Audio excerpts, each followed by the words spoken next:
तो दोस्तों, एक और नया दिन और मैं बलजीत परमार हाजिर हूँ एक नई कहानी, एक नया किस्सा लेके। बहुत दिनों से कुछ दुबई की बातें नहीं हुई, पाकिस्तान की बात नहीं हुई, कराची की नहीं हुई और ख़ास तौर पे दाऊद इब्राहिम की नहीं हुई। आज मैं बात करूँगा उस किस्से की जो आपने टुकड़ों में जो आधा अधूरा सच बहुत बार सुना होगा, लेकिन कुछ अंदर की बातें अब निकल के बाहर आ रही हैं जो मैं आपके साथ आज शेयर करना चाहता हूं। आपने सुना होगा कि मुंबई ब्लास्ट 93 के जो हुए थे, 12 मार्च 93 को, जो डेट याद रखना, इसका बहुत बार जिक्र आएगा। उसके बाद दाऊद इब्राहिम ने सरेंडर करने की कोशिश की थी, लेकिन वो कोशिश कामयाब नहीं हुई। एक बार नहीं, 3 बार ऑफर्स आई थी दाऊद के सरेंडर की, डिफरेंट समय पे। एक बार एक सीबीआई के ऑफिसर के पास ऑफर आई, एक बार मुंबई पुलिस के पास ऑफर आई और एक बार किसी थर्ड साधन से, लंदन से कोई ऑफर आई थी कि दाऊद सरेंडर करना चाहता है। आप हमेशा जो सवाल पूछते हो, आप ही नहीं पूरा देश पूछता है कि दाऊद हिंदुस्तान कब वापस आएगा, जहां उसको सरकार कब वापस लाएगी। लेकिन ये आज तक संभव नहीं हो सका, इतने सालों के बाद भी। 28 ईयर्स हो गए अभी तो, लेकिन दाऊद वापस नहीं आया। मुझे याद है 2014 की इलेक्शन के पहले, जब बीजेपी का प्रचार बहुत जोरों से था और नरेंद्र मोदी को प्राइम मिनिस्टर कैंडिडेट घोषित कर दिया गया था, और उस समय पे कांग्रेस की सरकार थी और Sushil Kumar Shinde union home minister थे। इलेक्शन के कोई 6 महीने पहले उन्होंने दिल्ली में एक प्रेस कॉन्फ्रेंस करके ये बात कही थी कि दाऊद को भारत वापस लाने के सरकार काफ़ी करीब पहुंच चुकी है। बहुत सी ऐसी डेवलपमेंट्स हुई हैं जिससे हमें ये आशा जगी है कि जल्दी ही दाऊद इब्राहिम को वापस भारत लाया जाएगा। कुछ डिप्लोमेटिक एफर्ट्स हुए थे, कुछ अमेरिका के साथ कुछ बातें हुई थी, या कुछ और सऊदी अरेबिया के साथ भी कुछ डिस्कशन हुई थी। तो किसी तरह से तब की हिंदुस्तानी सरकार को और उस समय के तत्कालीन होम मिनिस्टर सुशील कुमार शिंदे को ये आशा जगी थी कि शायद दाऊद को जल्दी वापस लाया जा सकेगा, लेकिन हुआ नहीं। वो स्टेटमेंट आने के 3 महीने बाद, इलेक्शन के 2 एक महीने पहले, गुजरात में एक संदेश अखबार निकलता है, गुजराती का बहुत बड़ा ग्रुप है। उन्होंने एक कनक्लेव की थी गुजराती लोगों की, जिसमें नरेंद्र मोदी को बुलाया गया था। और उस कनक्लेव में जो उस अखबार ने जो सेमिनार किस्म का जो फंक्शन किया था, उसमें नरेंद्र मोदी जी की संदेश के जो एडिटर थे उनके साथ 1-to-1 जो इंटरव्यू हुई थी, उसकी वीडियो मैंने 2-3 दिन पहले सुनी। आपने देखा होगा, मैंने गुजरात की, वो वडोदरा के बहुत बड़े बदमाश की स्टोरी की थी। तो वो स्टोरी के बाद गुजरात में काफ़ी इंटरेस्ट हमारी चैनल का हुआ, बहुत सारे पत्रकार साथ में जुड़े और उसी संदेश के एक साबका एडिटर जो उस अखबार में काम करते थे उस समय, उनका भी मुझे फ़ोन आया। तो उन्होंने वो वीडियो मुझे भेजी जो उनके अखबार के एडिटर ने नरेंद्र मोदी जी की इंटरव्यू की थी प्राइम मिनिस्टर बनने के पहले। नरेंद्र मोदी जी ने उस इंटरव्यू में भारत सरकार के उस आश्वासन का जिक्र किया, सुशील कुमार शिंदे की उस बयान का जिक्र किया प्राइम मिनिस्टर बनने के कुछ महीने पहले। मोदी जी का कहना था कि हिंदुस्तान की सरकार जो है, कांग्रेस की सरकार, वो दाऊद को वापस लाने में नाकामयाब ही नहीं बल्कि इसके इच्छुक भी नहीं है, पॉलिटिकल विल पावर नहीं है। अब हमारी सरकार आने वाली है, बीजेपी की सरकार आएगी, तो सबसे पहला काम हम ये करेंगे कि दाऊद इब्राहिम को बहुत जल्दी, कुछ हफ्तों में, महीने नहीं लगेंगे, कुछ हफ्तों में वापस लेके आएंगे। ये मोदी जी ने उस अपने संदेश में कहा। आप देख लीजिए, उस बात को भी 7 साल हो गए। नरेंद्र मोदी जी प्रधानमंत्री भी बन गए, दूसरी बार भी बन गए, लेकिन दाऊद अभी तक हिंदुस्तान वापस नहीं आया। क्या कारण था? क्यों सरकारें उसको वापस लाना नहीं चाहती? या कुछ इस किस्म की बात क्यों नहीं बनती कि दाऊद वापस आ जाए? मान लिया आपके कानून ऐसे हैं, इंटरनेशनल कानून है, विदेशों में बैठा है, पड़ोसी मुल्क में है, कहीं और होगा, वहाँ पे आप अटैक नहीं कर सकते, गोला बारूद नहीं फेंक सकते, मिसाइल नहीं भेज सकते, तो डिप्लोमेटिक एफर्ट आपके फेल हो रहे हैं। तो इसके पहले या उसके बाद में रास्ता क्या था? उस समय पे जो अब खबर आ रही है, लेटेस्ट जो इन्फॉर्मेशन मैंने इतने दिनों में ढूंढ ढूंढ के बहुत से लोगों से बात करके जो प्राप्त की, वो चौंकाने वाली निकली। मैं हमेशा ये सोचता था कि बॉम्ब ब्लास्ट के काफ़ी दिनों बाद, काफ़ी महीनों, काफ़ी सालों के बाद दाऊद ने हिंदुस्तान आने की कोई ऑफ़र दी होगी, क्योंकि जब दिल्ली के farmer police commissioner Neeraj Kumar, उनकी जब किताब छपी, जब उन्होंने उस बात का जिक्र किया, जब वो डीआईजी थे सीबीआई में, और सीबीआई मुंबई ब्लास्ट केस का वो केस लड़ रही थी मुंबई की टाडा कोर्ट में, तो उस समय उनकी दाऊद से बात हुई। उन्होंने अपनी किताब में लिखा कि 3 बार मुझे दाऊद का फ़ोन आया और मैंने वो पूरी कन्वर्सेशन रिकॉर्ड की, और उस बातचीत में दाऊद ने कुछ शर्तें रखी कि मैं ये शर्तें अगर मेरी आप मान जाओ तो मैं वापस आने को तैयार हूँ। तो उन्होंने कहा कि उन्होंने वो शर्तें अपने सीनियर्स के पास रखी, लेकिन उसके बाद क्या हुआ, सरकार ने वो शर्तें नहीं मानी और दाऊद वापस नहीं आ सका। वो बहुत देर की बात है। आप देखिए, हैरानीजनक खुलासा जो मैं अभी करने जा रहा हूँ। 12 मार्च 1993 को मुंबई में सीरियल ब्लास्ट होते हैं। उनमें दाऊद का जिक्र आता है। काफ़ी सारे लोग दाऊद के स्मगलिंग सिंडिकेट के साथ मिले हुए पकड़े जाते हैं।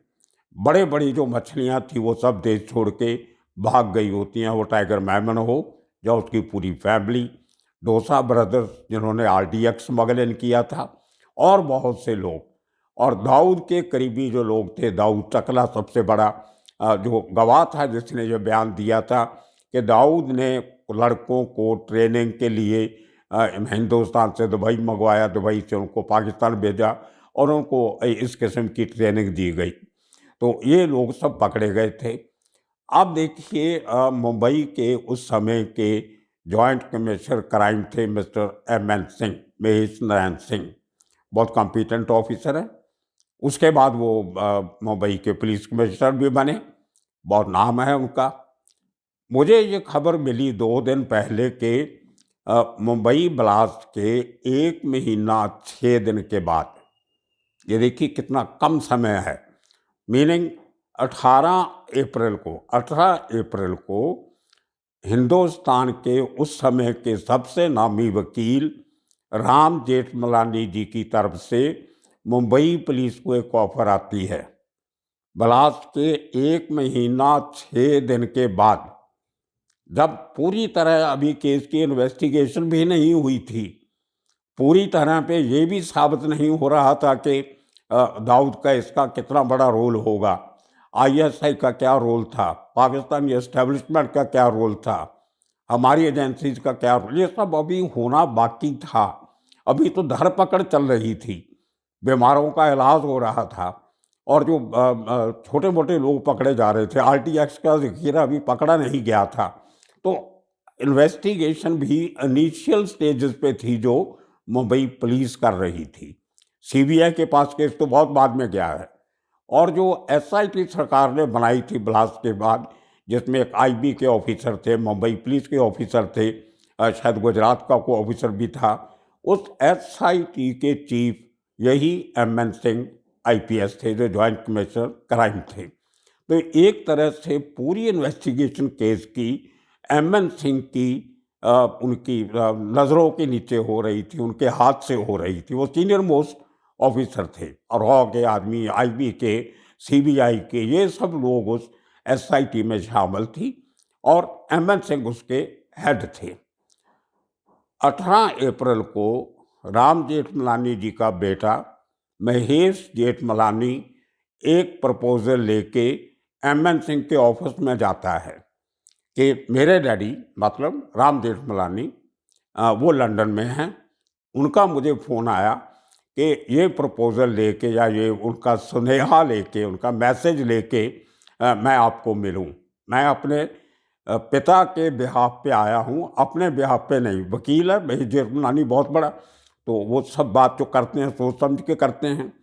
तो उन्होंने एमएन सिंह के पास ये प्रपोज़ल रखी दाऊद के बिहाफ पे कि दाऊद सरेंडर करना चाहता है और उसकी 3 शर्तें होंगी।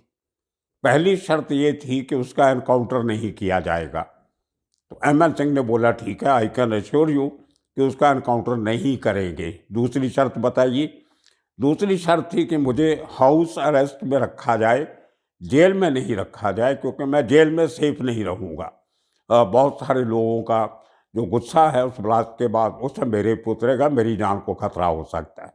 तो अगर आप मेरी एनकाउंटर की शर्त मानते हो, मतलब इसका मतलब ये हो कि आप मुझे ज़िंदा रखना चाहते हो, लेकिन मैं जेल में ज़िंदा नहीं रहूँगा, इसलिए मुझे हाउस अरेस्ट में रखा जाए। आप कोई अपनी जगह चुन लीजिए, कोई सरकारी गेस्ट हाउस या कोई इस किस्म की जगह। मैं अपने घर में रहने को नहीं, किसी भी जगह पे जहाँ कोई मेरी सेफ्टी हो, इस किस्म के घर में मुझे रखा जाए, तो उसको प्रिजन माना जाए। ऐसी बहुत सी बातें बड़े बड़े जो लोग होते हैं, बड़े जो कांड किए होते हैं, उसमें लोग ऐसी शर्तें रखते भी हैं। और तीसरी शर्त थी कि मेरे ऊपर सिर्फ बॉम्ब ब्लास्ट का केस ही चलाया जाएगा। उसके पहले जो मेरे केस हैं, जो मुंबई के अंडरवर्ल्ड के जैसे समद खान का मर्डर केस था या इस किस्म के दूसरे, वो केसेस मेरे ऊपर नहीं चलाए जाएंगे। अब देखा जाए तो ये शर्तें बड़ी अजीब लगती हैं, लेकिन इनके पीछे एक कारण है। अगर ये शर्तें आपको कोर्ट मानने के लिए कहता है, तो उनको देश का कानून मानता है। अबू सलेम के केस में आपने देखा होगा, जब उसको पुर्तगाल से हमारी सीबीआई वापस लेके आती है केस जीत के, वहाँ पे पुर्तगाली कोर्ट ने शर्तें रखी थी कि आप इस आदमी को फांसी की सज़ा नहीं दे सकते। पहली शर्त थी, क्योंकि पुर्तगाल में फांसी मना है, मनाही है कानूनी तौर से। दूसरा, इसको आप इंडिपेंडेंट अकोमोडेशन देंगे रहने की, जेल में रखो लेकिन इसका सेल टोटल इंडिपेंडेंट होगा, कोई इसके साथ वो इसका कमरा जो है वो शेयर नहीं करेगा। और इसके सेल में इंग्लिश टॉयलेट की फैसिलिटी होगी, जो हमारी जेलों में है पुर्तगाल में। मतलब जिस किस्म की फैसिलिटीज़ पुर्तगाल की जेलों में है, उस किस्म की फैसिलिटी आपको इस आदमी को देनी पड़ेगी। इसको बिस्तरा देना पड़ेगा, इसको एक मज्जा देना पड़ेगा, एक टेबल कुर्सी देना पड़ेगा, पंखे की सहूलत होगी। तो ये सब चीज़ें, साबुन, तेल, कपड़ा, तौलिया, इसका जैसे इसको चाहिए होगा वो अपने खर्चे से करेगा, लेकिन आपको मुहैया करवाना पड़ेगी ये फैसिलिटीज़ उसको। तो उसको अपने वकीलों को मिलने की परमिशन जो होता है, इसी को 18-19 शर्तें लगा के, और भारत सरकार ने वो शर्तें मानी और अबू सलेम को हिंदुस्तान वापस लाया गया। और हिंदुस्तानी सरकार आज तक उन शर्तों को पूरा कर रही है। और अबू सलेम उम्र कैद की सज़ा होने के बाद भी जो हमारे मुंबई के पास एक तलोजा जेल है, बाकी जेलों से नई है, सबसे लेटेस्ट जेल है वो, वहाँ पे बड़ी ऐशो आराम की ज़िंदगी व्यतीत कर रहा है।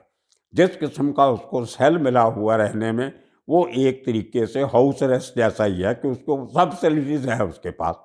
तो इस किस्से की मुझे 3 शर्तें रखी गई। एमएन सिंह ने महेश जेठमलानी को बोला कि देखिए, मैं एज अ लॉ ऑफिसर मैं सिर्फ एक बात की गारंटी दे सकता हूँ जो मेरे हाथ में है, वो है कि हम एनकाउंटर नहीं करेंगे, ये मैं गारंटी दे सकता हूँ। लेकिन बाकी दूसरी 2 शर्तों का रिश्ता ताल्लुक, इनका कनेक्शन जो है वो लीगल कोर्स से है, कानूनी तरीके से है। उसका फैसला ना मैं कर सकता हूँ, ना कोई और कर सकता है, वो कोर्ट डिसाइड करेगी। अगर कोर्ट आपकी बात मान लेती है कि उसको हाउस अरेस्ट में रखो, हम अरेंजमेंट करवा देंगे। अगर कोर्ट कहती है इसके ऊपर दूसरे केस मत चलाओ, तो नहीं चलाएंगे, वो तो कोर्ट का ऑर्डर है, जो होगा हम मानेंगे। तो ये 3 बातें करके वो तो एमएन सिंह ने शायद उसको बोला भी कि राम जेठमलानी जी खुद क्यों नहीं आए ये बात करने के लिए। तो उनके बेटे ने कहा कि वो लंदन में है और लंदन में उनकी कोई दाऊद से बातचीत हुई होगी।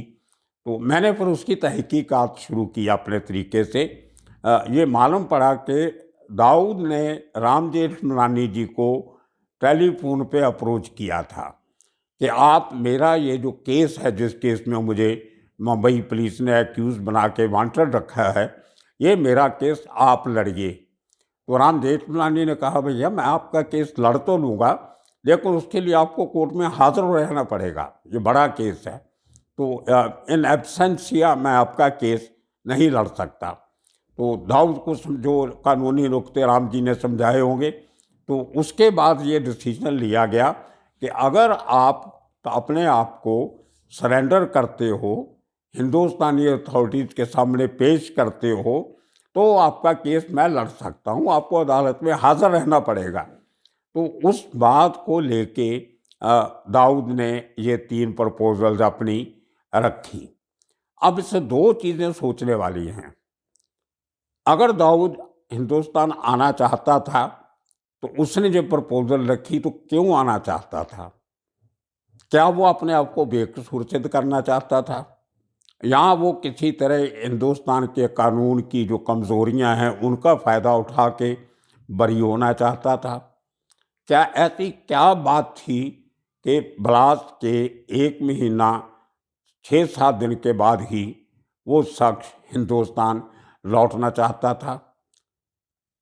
इसकी कई सारी थियरीज जो मैंने बड़े बड़े वकीलों से बात की, पुलिस ऑफिसर से बात की, तो निकल के ये सामने आया कि ब्लास्ट के इमीडिएटली बाद उसको शायद अपनी उस गलती का एहसास हुआ होगा जो उसने टाइगर मेमन और गैंग के साथ मिलके की। नंबर 2, दूसरा कारण, उसकी फैमिली के काफ़ी सारे मेंबर मुंबई में थे और काफ़ी प्रॉपर्टी यहाँ पे थी।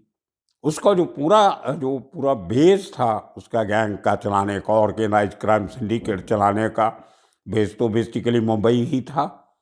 और उसको कहीं ना कहीं ये भी अंदेशा हो गया था कि मैं अभी ज़्यादा देर हिंदुस्तानी एजेंसीज के बच के नहीं रह सकता, क्योंकि दुबई में काफ़ी प्रेशर था इंडियन एजेंसीज का। ब्लास्ट के इमीडिएटली बाद कुछ दिनों में हमारी एजेंसीज की, पुलिस की कुछ टीमें जो इस केस की इन्वेस्टिगेशन कर रही थी, उन्होंने बड़े तरीके से लुक छिप पे अपने आदमी दुबई में भेजे हुए थे जो दाऊद को ढूंढ रहे थे, जो टाइगर को ढूंढ रहे थे। टाइगर तो ब्लास्ट के दूसरे दिन ही दुबई छोड़ के कराची चला गया। दाऊद शायद वहाँ पे कुछ दिन था, लेकिन बाद में वो भी चला गया। उसको लगा कि यहाँ जान खतरे में है। और हिंदुस्तान की जो पॉलिटिकल लीडरशिप थी, उन्होंने शेख मोहम्मद से बात की जो दुबई के रूलर थे, वहाँ के डिफेंस मिनिस्टर से बात की। तो कहीं ना कहीं से वहाँ का प्रेशर, डिप्लोमेटिक प्रेशर, और दुनिया भर से जो उस ब्लास्ट का जो उसकी निखेधी की गई, उसको जो कंडेम किया गया, इवन यूनाइटेड नेशंस ने कंडेम किया, वो पूरा प्रेशर कहीं ना कहीं दुबई की सल्तनत के ऊपर, सुल्तानेट के ऊपर पड़ रहा था। तो दाऊद को लगा कि यहाँ ज़्यादा देर रहना अभी सेफ नहीं होगा। पाकिस्तान वो जाना नहीं चाहता था, उसको पाकिस्तान के अंदर की हकीकत मालूम थी। बाद में जाना पड़ा मजबूरी से, वो दूसरी बात है, वो अलग कहानी है, फिर कभी उसका जिक्र करेंगे। तो जैसे ही हिंदुस्तान के कहने पे दुबई सरकार ने शिकंजा कसना शुरू किया और सब लोगों को बोला कि अब पूरे जो ये अंडरवर्ल्ड के काम वगैरह करते हो सब बंद करो, जिसने रहना आराम से रहो, और जो वांटेड आदमी है उसको हिंदुस्तान भेजेंगे। तो ये सब के सब लोग तब से भाग के कोई कराची चला गया, कोई कहीं और चला गया, दुबई छोड़ के सब भाग गए कुछ दिनों के बाद। और हिंदुस्तान की जो हमारी एजेंसीज की, पुलिस की, सीबीआई के जो अंडर कवर एजेंट्स आप कह सकते हो, जो दूसरे किसी तरीके से आदमी भेजे गए, जहाँ दुबई में जो इनके सोर्सेस थे उनको एक्टिवेट किया गया, वो सब लोग दाऊद को ढूंढ रहे थे। पूरा किसी किस्म का शायद कोई हुक्म भी दिया गया होगा कि जहाँ के नज़र आए तो उसको मार दो, बाद में जो होगा देखा जाएगा। तो ये बात कहीं ना कहीं दाऊद इब्राहिम को लीक कर दी गई पॉलिटिकल लीडरशिप ने। इस बात का शक बहुत से लोगों को है। तो उस बात को लेके दाऊद को भी दुबई छोड़ के कराची भागना पड़ा, कोई रास्ता नहीं था। अगर दुबई में वो किसी तरह से इंडियन एम्बेसी जो हमारी थी वहाँ पे जाके शरण ले लेता, अगर उसको वाकई ही पूरी ईमानदारी से सरेंडर करना था, तो एम्बेसी में चला जाता। जैसे उसके कुछ महीने बाद छोटा राजन ने इंडियन एम्बेसी में जाके दुबई में शरण ली थी और इसको बड़े तरीके से वहाँ से निकाल के बैंकॉक में रिहेबिलिटेट किया गया। कुछ इस किस्म की बात दाऊद भी कर सकता था।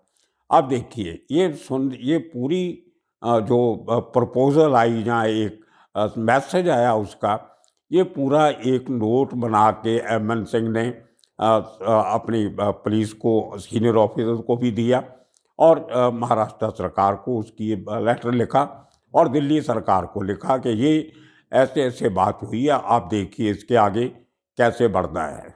लेकिन उसके ऊपर पॉलिटिकल लीडरशिप ने कोई डिसीजन नहीं लिया। अगर देखिए, अगर आपने डिप्लोमेटिकली बात करनी होती तो आप उस समय पे बहुत बार होता है ऐसा, आप मान जाते कि हाँ आप तीनों शर्तें माले में आप आ जाइए, यहाँ आके जो मर्जी कर लेते, कौन पूछने वाला था आपको, कानून तो कानून है। लेकिन किसी ने भी इतनी दूरंदेशी नहीं इस्तेमाल की और दाऊद को एक बहाना मिल गया ये कहने का कि मैं तो हाज़िर होना चाहता था लेकिन हिंदुस्तान की अथॉरिटीज़ ने मुझे हाज़िर नहीं होने दिया। इसी तरह दूसरी अटैम्प्ट उसने नीरज कुमार के साथ की, तभी भी गवर्नमेंट ने रिफ्यूज़ किया। उसके बाद जब नीरज कुमार अपनी किताब में लिखते हैं कि जब मैं दिल्ली का पुलिस कमिश्नर था और मेरे रिटायर होने में 6-7 महीने बचे थे, तभी फिर मुझे दाऊद इब्राहिम का फ़ोन आया कि सर अभी तो आप रिटायरमेंट होने वाले हो, हमारे पीछे क्यों लोगे, अब तो हमारा पीछा छोड़ो। ये बात नीरज कुमार ने अपनी किताब में लिखी है। तो ये वो किस्सा था कि ऐसी क्या बात थी कि ब्लास के 1.5 महीने के अंदर अंदर दाऊद सरेंडर करना चाहता था और देश वापस आना चाहता था। इसका जवाब शायद हमारी पॉलिटिकल लीडरशिप दे सकती है। और इस किस्से को आज यही ख़त्म करते हैं। आने वाले दिनों में और किस्से कहानियाँ लेके फिर हाज़िर होंगे। तब तक के लिए आप सबका शुक्रिया, धन्यवाद।